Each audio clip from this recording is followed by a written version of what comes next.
What's this got to do with tile cutting, you might ask? Indeed. In the last part 2 episode, I laid all the full porcelain tiles I could.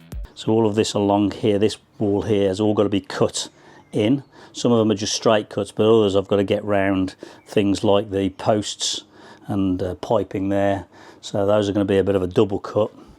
And then along the edge there, there's a small cut. And here, I've got to cut a couple of tiles there. So a lot more cutting than I could do with, to be honest, but it is what it is. So I'm going to do the cutting away from the house. So this is the equipment I'm going to use. I've got an old pallet to raise because it's about vibration, stopping the tile vibrating as you're cutting.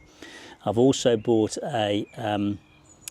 it's a sort of a sound deadening mat. It's about 8mm. I wanted a thicker one, to be honest, to cut on to try and again absorb the vibration, because it's the vibration that's going to probably break these if I'm not careful. Then safety gear, I've got gloves because the porcelain's really, really sharp. I've cut my fingers a couple of times already manipulating it, but now I'm starting to do cuts. I'm going to get sharper edges, so make sure you wear gloves.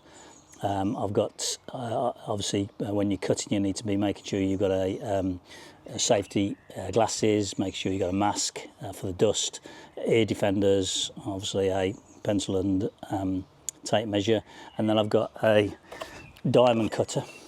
It's just one, they're really expensive. I just don't know how long this is going to last and if it's going to do the job. So it says porcelain on it. Again, I'll put all the links in the description that I've purchased. Whether one will be enough or I've got to go and buy several, time will tell. And then I'm using an angle grinder, which is probably, out of the 3 options the guy gave on the video, is an option. You just got to take it steady. Obviously I can't use water to cool down, so I'm just going to have to keep stopping as I'm cutting the tile. And I've got an extension lead obviously to get me down to the bottom of the garden.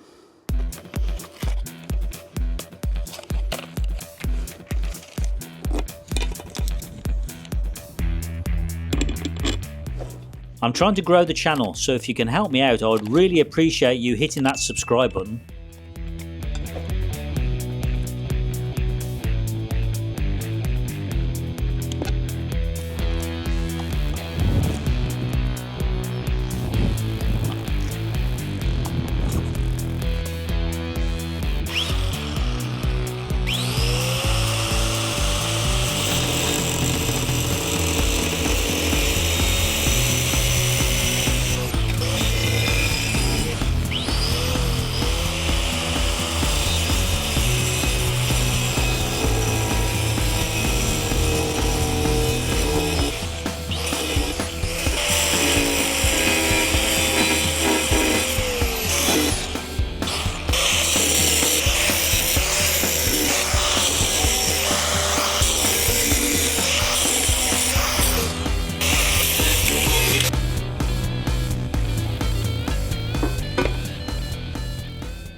So that went okay, I'll be honest with you.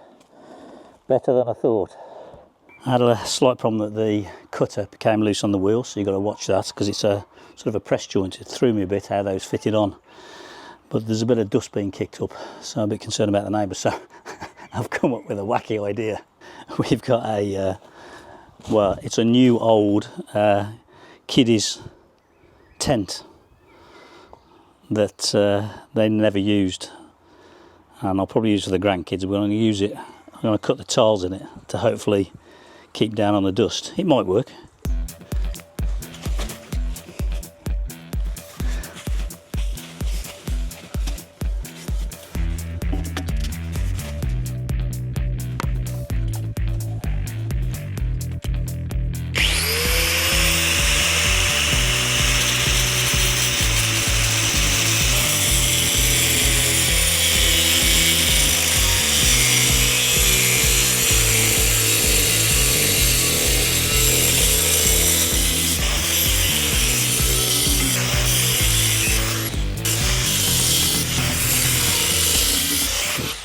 So hopefully today is going to be the last day of tile laying.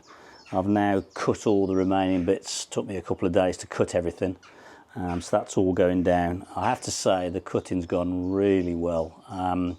The cutter I got, the diamond cutter, I thought maybe I'd have to buy a couple of cutters, but it's lasted the whole time, and I haven't actually broken a single slab. Amazed at that with all the, especially the angular cutting, the 90-degree cuts I've had to do.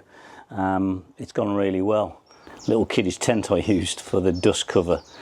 Weirdly enough, that worked out really well as well. If you got neighbours and you want to just reduce the amount of dust in the air, little cheap pop-up tent is probably worth having. So I've just cleaned it all out. It'll be ready for kiddie use after this.